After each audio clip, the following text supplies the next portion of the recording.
अब देखो vertical distance y है, ठीक है, vertical distance is y and vertical component of initial velocity u sin theta, acceleration is equal to minus g, ठीक है। इसको अगर हम इक्वेशन में डालेंगे तो यही वाला इक्वेशन में डालेंगे s is equal to ut plus half at square, ये वाला इक्वेशन में डालेंगे s is equal to ut plus half at square, s is equal to ut plus half at square.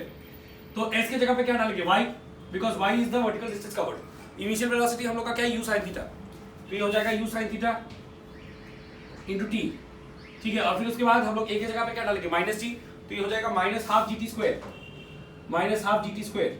अब t का वैल्यू हम लोग के पास ऑलरेडी है x by u cos theta, तो t का वो वैल्यू को यहाँ पे हम लोग पुट कर देंगे, तो y is equal to u sin theta into x divided by u cos theta minus half g t, मतलब x by u cos theta whole square, x by u cos theta whole square, ठीक है।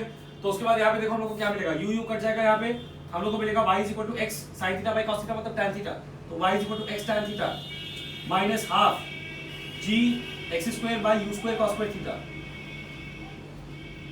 Minus half g x square by u square cos square theta. देखो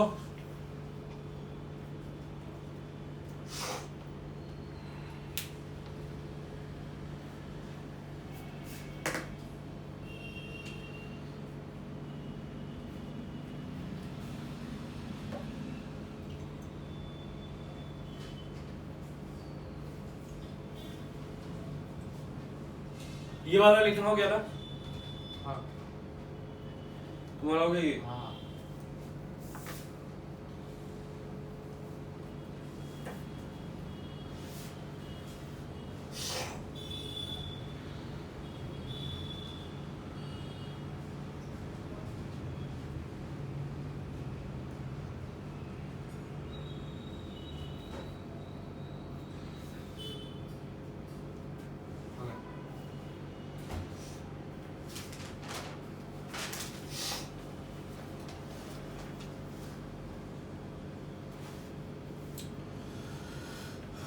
देखो यहाँ पे देखो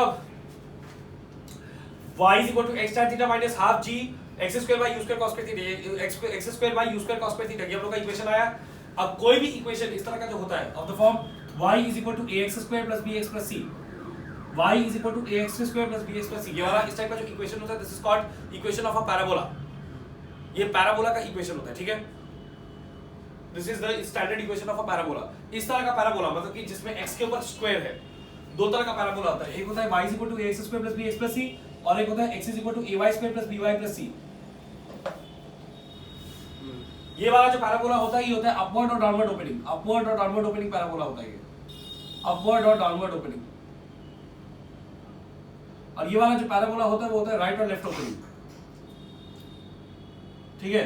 upward और downward opening parabola, upward opening parabola किस तरह का होता है, ऐसा। डाउनवर्ड ओपनिंग पैराबोला किस तरह का होगा, ऐसा। राइट की तरफ खुलने वाला पैराबोला होगा ऐसा और लेफ्ट की तरफ खुलने वाला पैराबोला होगा ऐसा, ठीक है। इस तरह का शेप को बोलते हैं पैराबोला। पैराबोला में पैराबोला का एक फंडामेंटल प्रॉपर्टी यहाँ पे हम बता देते हैं। पैराबोला का जो फंडामेंटल प्रॉपर्टी है वो ये है, अच्छा ठीक है, उससे पहले एक बार ड्रॉ करना पड़ेगा। ये वाला समझ में आ गया। अब यहाँ पे देखो ये किस तरह का पैराबोला यहाँ पे तुम लोगों को दिख रहा है, देखो यहाँ पे x के ऊपर स्क्वायर है, x स्क्वायर के साथ कुछ टर्म है और x वाला कुछ टर्म है, इसका मतलब ये टाइप का पैराबोला हम लोग को मिला, ax square plus bx plus c type का, राइट। ये वाला टाइप का पैराबोला किस तरह का मैंने बोला, अपवर्ड और डाउनवर्ड ओपनिंग। अब इसमें क्या होता है, if a is greater than 0 तब फिर ये अपवर्ड ओपनिंग पैराबोला होता है, if a is less than 0 तब ये डाउनवर्ड ओपनिंग पैराबोला होता है। मतलब x स्क्वायर का कोएफिशिएंट अगर नेगेटिव है तो ये डाउनवर्ड ओपनिंग पैराबोला होगा, x स्क्वायर का कोएफिशिएंट अगर पॉजिटिव है तो ये अपवर्ड ओपनिंग पैराबोला होगा। ये तो नेगेटिव, यहाँ पे x स्क्वायर का कोएफिशिएंट नेगेटिव है, दैट इज व्हाई हम लोग का ये वेरिफिकेशन है कि ये डाउनवर्ड ओपनिंग पैराबोला ही है हम लोग का जो पाथ है। a minus b लिया ना, y equal to a minus b, नहीं, अच्छा। y is equal to ax square plus bx plus c, तुम कंपेयर करो ax स्क्वायर वाले टर्म के साथ ये वाला टर्म कंपेयर होगा, x स्क्वायर वाला टर्म, x स्क्वायर वाले टर्म के साथ तो x स्क्वायर वाला टर्म भी कंपेयर होगा, x वाले टर्म के साथ x वाला टर्म कंपेयर होगा और c की जगह 0, और c की जगह 0 बिकॉज़ यहाँ पे कोई और नंबर है नहीं। a का वैल्यू क्या है, a का वैल्यू है minus half g by u square cos square theta, मतलब x स्क्वायर को छोड़ के बाकी का जो भी पार्ट है वो a में आ जाएगा और इस टर्म में x को छोड़ के जो भी पार्ट है दैट इज tan थीटा वो b का वैल्यू हो जाएगा और c का वैल्यू 0 है। अब जैसा मैंने बोला कि x स्क्वायर का कोएफिशिएंट अगर नेगेटिव है दैट मींस x स्क्वायर को छोड़ के बाकी का जो पार्ट है वो अगर नेगेटिव है तो फिर it will be a downward opening parabola, ऐसा खुलेगा नीचे की तरफ, तो नीचे की तरफ ही खुल रहा है यहाँ पे। समझ में आया? लिख लो ये सब।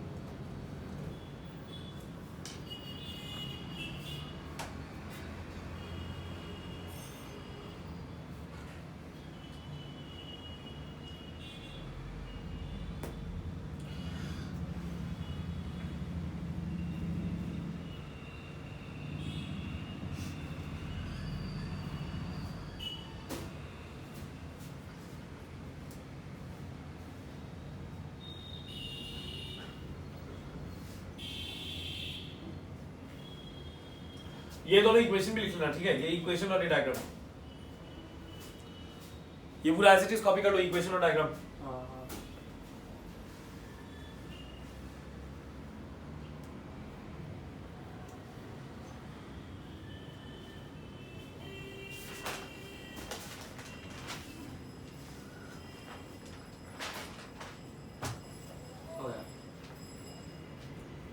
एक चीज तुम लोग को यहाँ पे दिख रहा होगा अगर नोटिस करोगे तो, कि ये जो हम लोग का जो फंक्शन है, this is nothing but a quadratic, ये क्वाड्रेटिक पॉलिनोमियल है, राइट? तो कोई भी क्वाड्रेटिक पॉलिनोमियल को जब हम लोग ग्राफ करते हैं, ग्राफ पे बनाते हैं, अगर ग्राफ में प्लॉट करेंगे तो हम लोग को एक पैराबोला ही मिलेगा। Any quadratic polynomial if plotted on the graph will give us a parabola. जैसे कि अगर एक लीनियर इक्वेशन है, लीनियर एक्सप्रेशन है, सपोज 2x + 3 y = 2x + 3, तो उसको अगर प्लॉट करेंगे तो स्ट्रेट लाइन मिलेगा ग्राफ के ऊपर। तो कोई भी लीनियर एक्सप्रेशन को जब हम लोग प्लॉट करते हैं ग्राफ के ऊपर तो स्ट्रेट लाइन मिलता है कि नहीं? स्ट्रेट लाइन तुम लोग प्लॉट भी कर चुके हो पहले, वो 2-3 पॉइंट लेके प्लॉट करना पड़ता था, x का 3 वैल्यू, y का 3 वैल्यू, तो वो लाइन हम लोग प्लॉट करते थे। तो वो लीनियर इक्वेशन को जब प्लॉट करेंगे ग्राफ पे तो हम लोग को मिलेगा लाइन। वैसे ही जब इसको क्वाड्रेटिक को प्लॉट करेंगे तो हम लोग को उसमें मिलेगा पैराबोला ग्राफ के ऊपर, ठीक है? This shape is called a parabola. Connection आता है यहाँ पे, अगर हम ax² + bx + c को डिफरेंशिएट करें तो यहाँ पे x का एक ही वैल्यू आएगा, तो उसका मतलब एक ही मैक्सिमा होगा या फिर एक ही मिनिमा होगा, करेक्ट? हाँ।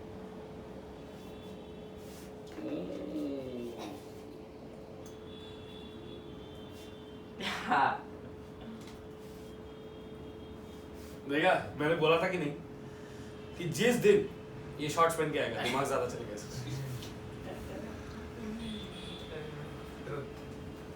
वेरीफाई हो गया। अब मैंने कुछ नहीं किया इसमें, तुमने ही वेरीफाई करवा दिया। इस इक्वेशन के साथ हम कंपेयर करते हैं, standard equation of an upward और डाउनवर्ड ओपनिंग पैराबोला, इसके साथ अगर कंपेयर करेंगे तो मेरे को क्या मिलेगा? देखो y = यहाँ पे हम लोग को मिलेगा, और वैसे ये भी एक वेरिफिकेशन है कि देख लो फिजिक्स में कितना मैथ घुसा हुआ है क्लास 11 में, much more as compared to before. ये जो मेरा यहाँ पे कोफिशिएंट है half minus half g divided by, इसको हम इस तरह से लिख देते हैं, रिकॉर्ड हो रहा है ना? ये इसको हम इस तरह से लिख देते हैं minus g divided bye 2u² cos², ये पूरा जो है वो x² का कोफिशिएंट है। हाँ। तो this is the value of a minus g divided bye 2u² cos², ठीक है? प्लस tan θ * x, ये हम लोग का यहाँ पे इस तरह से इक्वेशन हो जा रहा है अगर हम लोग इसको स्टैंडर्ड फॉर्म में लिखेंगे। सो बिकॉज ये इस फॉर्म में आ गया, something into x² plus something into x plus some number, कोई नंबर नहीं है तो 0 प्लस 0 को जरूरत नहीं यहाँ पे लिखने का, वैसे लिख भी सकते हैं जस्ट ये दिखाने के लिए कि हम लोग को फॉर्म में मिला। हाँ। अब प्लस 0 लिखना थोड़ा जुवेनाइल है, थोड़ा तुम लिख सकते हैं। नहीं लिखूंगा, बट कोई सीरियस कैंडिडेट प्लस 0 को नहीं लिखेगा। मैं तो जरूर सीरियस, जरूर सर मैं सीरियस नहीं हूँ, मैंने तो बोला सर मैं तो बहुत सीरियस हूँ पढ़ाई को लेके। ओह सर मैं, तुम इतना सीरियस है ना, कभी कभी मेरे को लगता है कि काश थोड़ा कम सीरियस होता। सर मैं सीरियस कैसे नहीं हूँ? मैं तो बोला तुम सीरियस हो, सर मैं तो मैच्योर, बस मैंने sarcastic सेंस में बोला, वो अलग बात है। सर मैं तो मैच्योर भी हूँ और कितना रिस्पॉन्सिबल हूँ। अरे बहुत सर मैं अभी तो तुम्हारे जैसा बंदा खोजना मुश्किल है पूरी दुनिया में। सर मैं टाइप पे नहीं होता। सर आजकल टाइप करने लगे हैं। इसने बोला ना कि मैं स्कूल जाऊंगा, फिर फ्राइडे को आके उठ नहीं पाया, फूल नहीं गया। तो मतलब मैं उठा, उठ के मेरा एक मसल नहीं हिलने का मेरा ताकत नहीं था। मैं जब इसको टेक्स्ट नहीं ये कॉल किया कि मैं नहीं जाऊंगा, वो भी मेरा मतलब उंगलियां नहीं चल रहे थे मेरे। मैं कैसे जाता स्कूल? रिस्पॉन्सिबल कैसे हुआ? इसका सिमिलर हालत मेरे साथ ही हुआ था, पर मैं स्कूल चला गया। हाँ मेरा एक मसल नहीं हिल रहा था, मैं कैसे जाऊँ अपने भारी भरकम मसल्स को लेके। इन मसल्स को भी तो टेक केयर करना पड़ता ना। Oh but maintenance. हाँ सर एंड्रयू टेट है ना, वो भी अपना मसल का बहुत केयर करता, और मेरे को भी। सर क्या बात है। सर मैं सर कैसे समझाऊँ? देखिए आपके पास अगर बिरयानी होगा और खिचड़ी होगा, तो आप बिरयानी और खिचड़ी में से कौन सा चुनोगे? बिरयानी। वही मेरे लिए मेरा मसल ज़्यादा ऊपर है स्कूल के अटेंडेंस से, इसलिए। अब फिर होता है मैं रिस्पांसिबल। हाँ, स्कूल में क्या हुआ? स्कूल में क्या हुआ? सो गया क्लास में, इसकी टीचर आके ऐसे पीठ पे मारा, ऐसे उठा। अरे हाँ, मैं 2 बार सो गया क्लास में, और बोलने के बाद भी।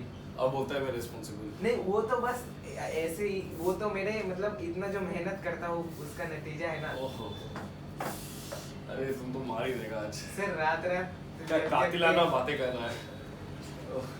सर अगर रात जगेंगे और मेहनत करेंगे, फिर तो सुबह को सोएंगे ही क्या? अरे ये वाला आई थिंक कॉपी हो गया था, बैठा हटा दे इसको। Excellent, wow beautiful. ये ब्यूटीफुल करता है। वो ऐसे नहीं बोला, वो बहुत एग्रेशन के साथ बोलता। Wow beautiful. अब ब्यूटीफुल नहीं बोला था, ब्यूटीफुल बोला था। अच्छा ये लिख लेना वैसे। अब एक लाइन लिखो तो। We can see that the trajectory of a projectile. We can see that the trajectory of a projectile. The trajectory Of a projectile. Trajectory of a projectile is parabolic. Trajectory of a projectile is parabolic. PARA. अरे ये क्या हो गया? POLIC. Parabolic. लो battery. जीवन में बहुत बार लो battery होता है। Projectile. Trajectory of a projectile is parabolic. इतना सिंपल सा सेंटेंस लिख नहीं पा रहा जल्दी से। अरे मेरा प्रोजेक्टाइल पैराबोलिक पे कंफ्यूज हो जाता है बाबा। Trajectory of a projectile is parabolic. Trajectory of a projectile is parabolic. Trajectory of a projectile is parabolic. तो रिस्पांसिबल कैसे हुआ? हर लाइन में अब ये सुनने को मिलेगा तुमको। लेकिन इस Trajectory of a projectile is parabolic लिख लिया। हाँ लिख लिया। चलो अब कुछ चीज हम लोग को स्पेलिंग मैंने गलत लिखा शायद। हाँ वो दिमाग में चेक कर लेगा। हाँ बैठे।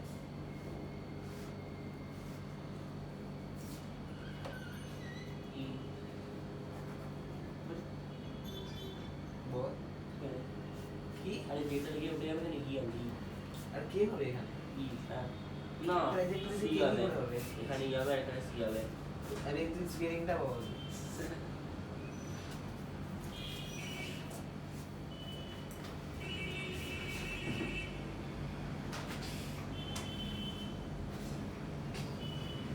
ट्रैजेक्टरी JOCK वो गलती से हो गया। ट्रैजेक्टरी JACK ए वो थोड़ा सा गलती हो गया।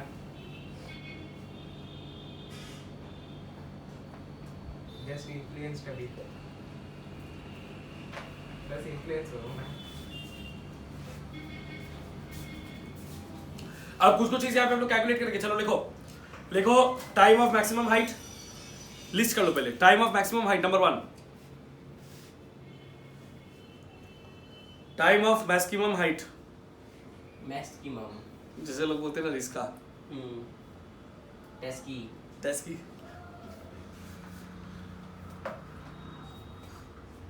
टाइम ऑफ मैक्सिमम हाइट, ठीक है। चेहरा देखते ही लग रहा है हंस देगा किसी चीज पे।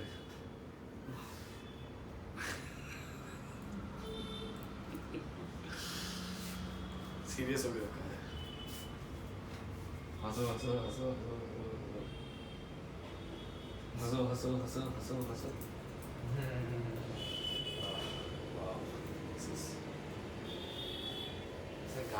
हाथ में मसल दे लीजिए उसका। टाइम ऑफ मैक्सिमम हाइट, उसके बाद देखो time of flight. Time of maximum height मतलब मैक्सिमम हाइट को रीच करने में कितना टाइम लग रहा है वो। उसके बाद देखो टाइम ऑफ फ्लाइट मतलब कि मैक्सिमम मतलब टोटल टाइम कितना लग रहा है उसको अपना जर्नी कंप्लीट करने में, वो टाइम ऑफ फ्लाइट। उसके बाद maximum height of a projectile, maximum height of a projectile मतलब कि ये जो एचएम जो मैक्सिमम हाइट वो अटेन कर रहा है वो उसका वैल्यू क्या होगा, maximum height of a projectile, maximum height of a projectile. उसके बाद horizontal range, maximum height of a projectile के बाद देखो हॉरिजॉन्टल रेंज, हॉरिजॉन्टल रेंज का मतलब ये जो आर से मैंने मार्क किया है जितना हॉरिजॉन्टल डिस्टेंस उसने कवर किया है, हॉरिजॉन्टल रेंज, ठीक है, horizontal range.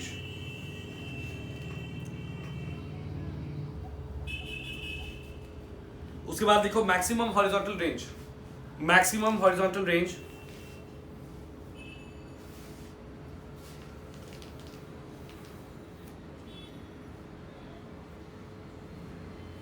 Maximum horizontal range. और लास्ट वाला लिखो two angles of projection for the same horizontal range, लिखो two angles of projection for the same horizontal range, two angles of projection for the same horizontal range, two angles of projection for the same horizontal range, two angles of projection for the same horizontal range। Angle of projection का मतलब क्या होता है, जिस angle पे हमने object को फेंका, यहाँ पे थीटा एंगल पे हमने ऑब्जेक्ट को फेंका इसलिए theta is the angle of projection. ठीक है, स्टार्ट करते हैं। सबसे पहले हम लोग को जो करना है that is time of maximum height. Time of maximum height suppose उसको आप लेते हैं टीएम, मतलब कि मैक्सिमम हाइट अटेन करने में कितना टाइम लगेगा। ठीक है, मैक्सिमम हाइट अटेन करने में कितना टाइम लगेगा वो हम लोग को कैसे पता चलेगा, उसके लिए सिंपली हम लोग यूज करेंगे जो फर्स्ट इक्वेशन ऑफ मोशन है, first equation of motion. Time of maximum height के लिए हम लोग यूज करेंगे first equation of motion v = u - gt। यहाँ पे क्योंकि अपवर्ड मोशन हम लोग कंसीडर कर रहे हैं इसलिए v = u - gt, v = u - gt, right. a की जगह माइनस जी आ जाएगा। अब हम लोग का जो इनिशियल वेलोसिटी है वो क्या है, इनिशियल वेलोसिटी है u sin theta, vertical component of initial velocity u sin theta. Vertical motion हम लोग कंसीडर करें तो वेलोसिटी का सिर्फ वर्टिकल कंपोनेंट ही कंसीडर करेंगे। ठीक है, when we are considering the vertical aspect of the motion तब हम लोग वेलोसिटी का सिर्फ वर्टिकल कंपोनेंट लेंगे। वर्टिकल एस्पेक्ट ऑफ मोशन हम कैसे पता करें? वर्टिकल एस्पेक्ट ऑफ मोशन मेरे को ये देखना है यहाँ पे कि मैक्सिमम हाइट अटेन करने में उसको कितना टाइम लगेगा। मैक्सिमम हाइट अटेन करने में जो टाइम लगेगा उसमें क्या हॉरिजॉन्टल कंपोनेंट का कोई रोल है? नहीं। यहाँ पे तुम लोग को यही चीज वेक्टर्स में सबसे अच्छा चीज यही है, इसका जो सबसे ब्यूटीफुल एस्पेक्ट है वो यही है कि जब तुम वेक्टर को रिजॉल्व कर लेते हो तो उसके बाद हॉरिजॉन्टल एस्पेक्ट को बिल्कुल अलग कंसीडर कर सकते हो, वर्टिकल एस्पेक्ट को बिल्कुल अलग कंसीडर कर सकते हो। हॉरिजॉन्टल एक्सेलरेशन, हॉरिजॉन्टल वेलोसिटीज और हॉरिजॉन्टल टाइम के ऊपर डिपेंड करता है। मतलब टाइम छोड़ दो, हॉरिजॉन्टल वेलोसिटीज के ऊपर, हॉरिजॉन्टल एक्सेलरेशन, हॉरिजॉन्टल वेलोसिटीज में कोई चेंज हो रहा है कि नहीं उसके ऊपर डिपेंड करता है। और वर्टिकल एक्सेलरेशन बिल्कुल अलग है, वर्टिकल वेलोसिटीज में कोई चेंज हो रहा है कि नहीं उसके ऊपर डिपेंड करेगा।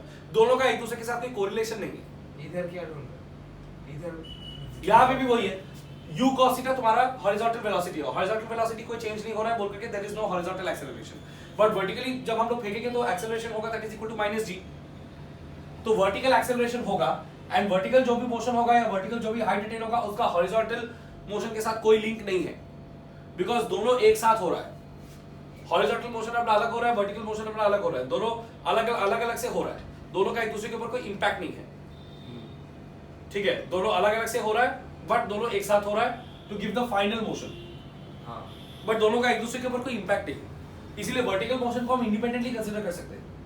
इसीलिए जो इनिशियल वेलोसिटी है वर्टिकल का वो होगा u sin थीटा, और जब वो मैक्सिमम हाइट पे चला जाएगा तब वो एक पॉइंट के लिए रुकेगा, तब उसका फाइनल वेलोसिटी हम लोग क्या लेंगे, 0।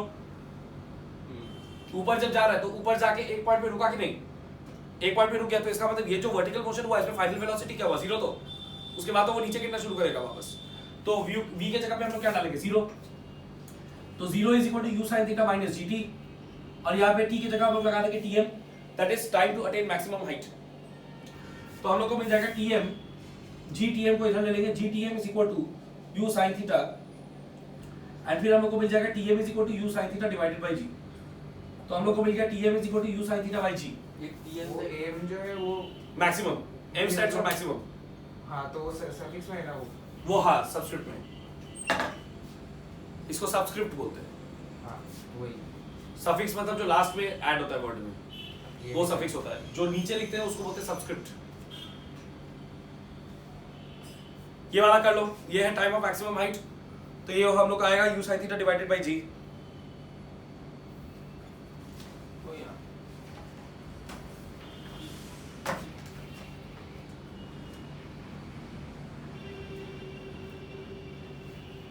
चाय की दुकान में बैठे हुए अंकल की तरह लग रहा था मेरे को। वो लोग भी शॉर्ट्स में ही रहते हैं। चाय देखेगा।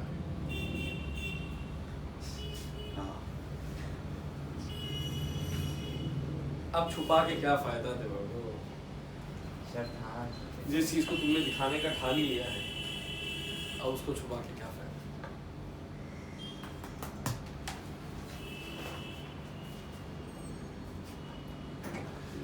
तुमसे तुम्हारे मैच से पहले उनके मैच में एक लड़का था, वो 10 फिर 11 में वो भी कंटिन्यू किया मैथ्स, तो बाद में बोलता है 10 तक उन लोग को भी हम पूरा एकदम स्ट्रिक्टली वैसे करते थे, फिर 11 में उन लोग के साथ भी रिलैक्स हो गए, तो बाद में बोलता है सर तो बहुत घर में बोला अपने जाकर के कि अब तो सर बहुत एकदम रिलैक्सड हो गए, मज़ा आता है, हम लोग भी हंसते काफ़ी, सर भी काफ़ी हंसते।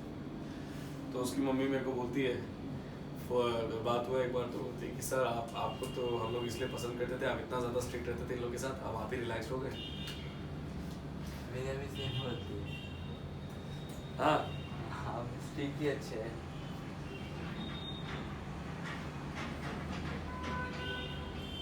तुम्हारी मम्मी को ये कैसे पता चला कि हम रिलैक्स हो गए, तुम बताया कुछ? मैंने कुछ नहीं बताया, बोलता है मैं मम्मी को बोलता मैं सारा काम करता हूँ, तो बोलते हैं कुछ नहीं बोलता था तुमको, बदमाशी कर तो हमको यही बोले थे कि देखिए 11 में हम छोड़ देंगे, हम फोकस करके सिर्फ पढ़ा देंगे, बाकी अपने ऊपर है। ये हो गया टाइम ऑफ मैक्सिमम हाइट। अब लिखो time of flight. Time of flight मतलब कितना देर तक हवा में रहेगा? कितना देर तक हवा में रहेगा, बिल्कुल। जैसे अगर तुमको हम लॉन्च करें हवा में, तुम ऐसे शॉर्ट्स के साथ उड़ रहा होगा, शॉर्ट्स भी लहरा रहा होगा, बाल लहराएंगे अंदर ही अंदर।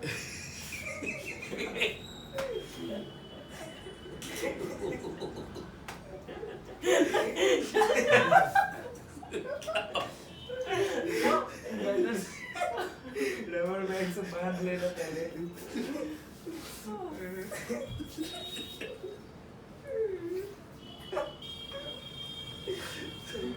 फिर मेरे को डिलीट करना पड़ेगा। ये कि मेरे को इसका बाल का बात किया, और का बात हो। तुमको ये अभी स्पेसिफाई करना पड़ रहा है, उसी से समझ में आ रहा है कि जो क्या था। अभी तो हम समझ आ गया। उसमें क्या स्पेसिफाई किया था? अभी तुम जो स्पेसिफाई, तुमको जो क्लैरिफिकेशन करना पड़ा, उसी से तो समझ में आ रहा है कि पहले क्या सेंस में बोल रहा था। पैंट और ये बाल से क्या कनेक्शन? ठीक है। तुम नहीं समझेंगे। अरे बाप रे, वो और एक छोड़ो। तुम बस छोड़ी पटाओ।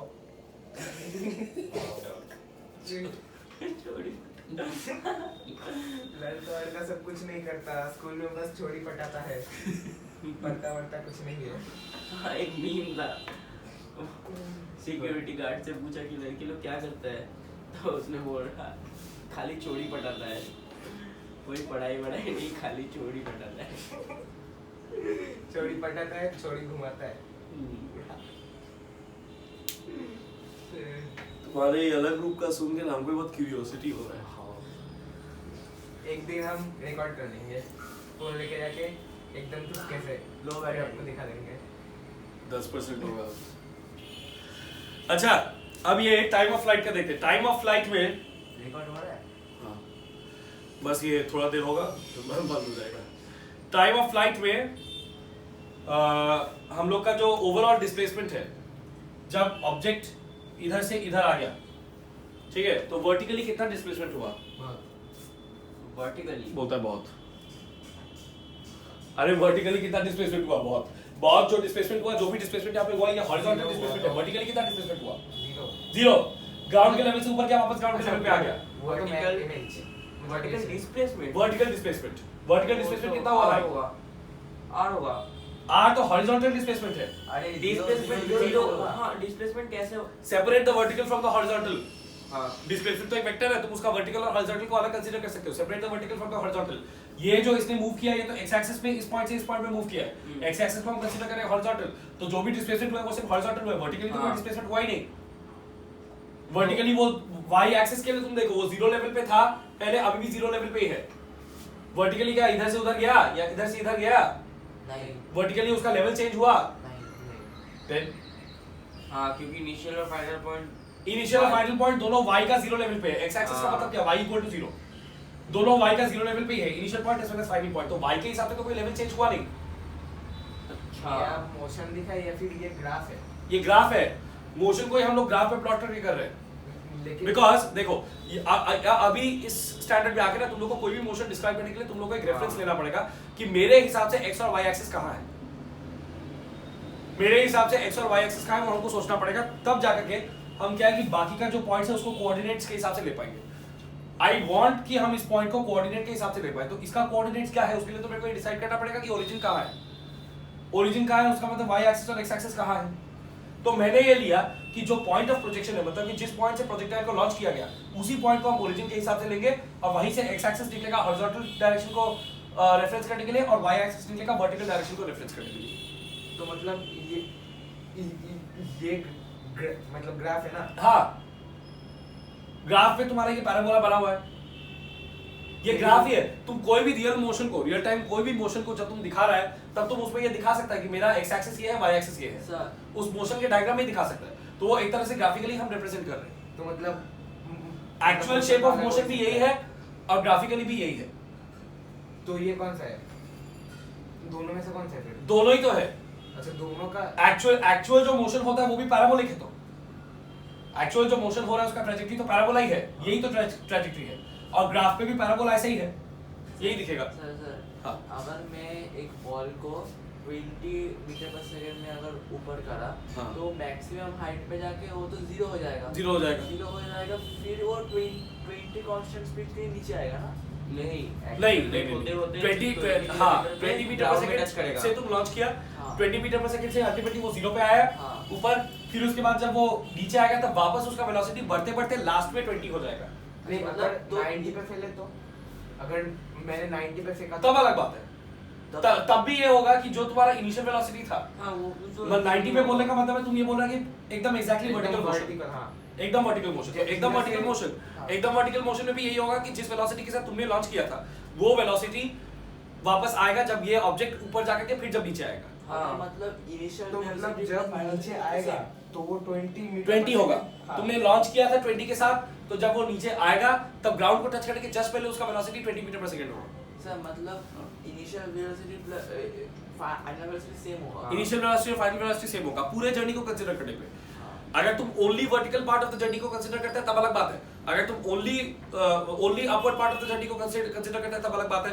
Only downward part of the journey को कंसीडर करते हैं तब अलग बात है। वहां पे तो बट ओवरऑल जर्नी में इनिशियल और फाइनल वेलोसिटी सेम होगा, तभी तो ओवरऑल डिस्प्लेसमेंट जीरो हो रहा है। जहां से लॉन्च किया था वापस वहीं पे आ गया।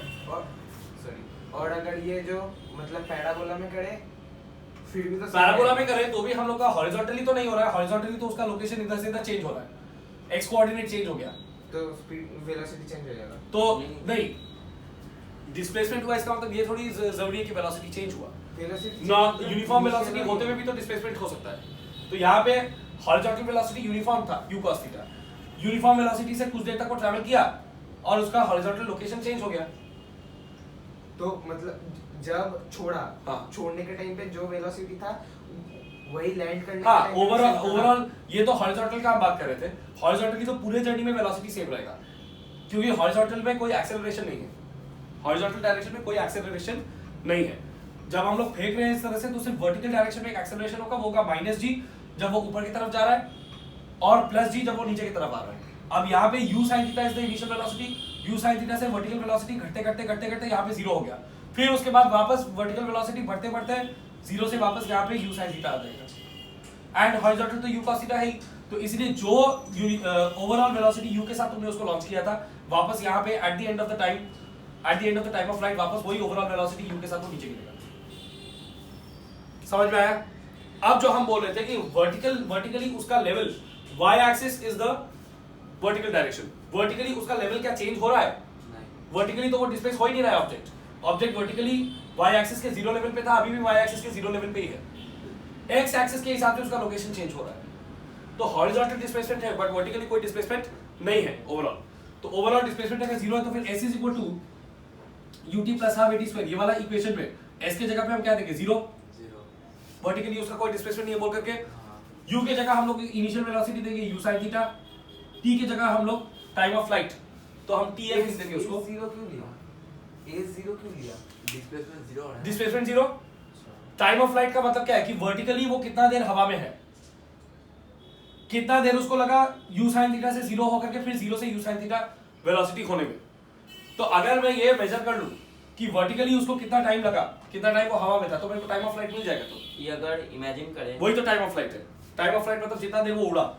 सर ये अगर इमेजिन करें वाई, देखा तो अभी कुछ देर में बंद हो जाएगा ये, अभी तो चल रहा है। चल रहा है फिर अगर इमेजिन करें वाई एक्सिस के हिसाब से तो वो ऐसे होगा, मतलब ऐसे जाएगा और फिर यहाँ पे खत्म हो जाएगा। वाई एक्सिस पे अगर तुमको चेंज ऑफ लेवल चाहिए होता, अगर वाई एक्सिस में कोई वर्टिकल डिस्प्लेसमेंट हुआ होता, तब यहाँ से सपोज उसका फिर लोकेशन ऐसा होना चाहिए था कुछ, या नीचे होना चाहिए था, तब हम लोग बोलते कि वाई एक्सिस में वर्टिकली डिस्प्लेस हुआ है, इधर से इधर गया।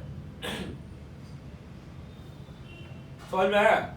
हाँ जैसे कोई ऑब्जेक्ट का, मान लो कोई ऑब्जेक्ट का इनिशियल पोजीशन पहले ये था, अब फाइनल पोजीशन ये है, तब इसका मतलब क्या है? इसका मतलब ये कि इतना उसका हॉरिजॉन्टल डिस्प्लेसमेंट हुआ है और इतना उसका वर्टिकल डिस्प्लेसमेंट हुआ है। इतना हॉरिजॉन्टल डिस्प्लेसमेंट और इतना वर्टिकल डिस्प्लेसमेंट होने के बाद वो यहाँ पे पहुंचा है। अच्छा वो तो वर्टिकली भी उसका लेवल चेंज हुआ है, तभी तो वर्टिकल डिस्प्लेसमेंट हुआ है।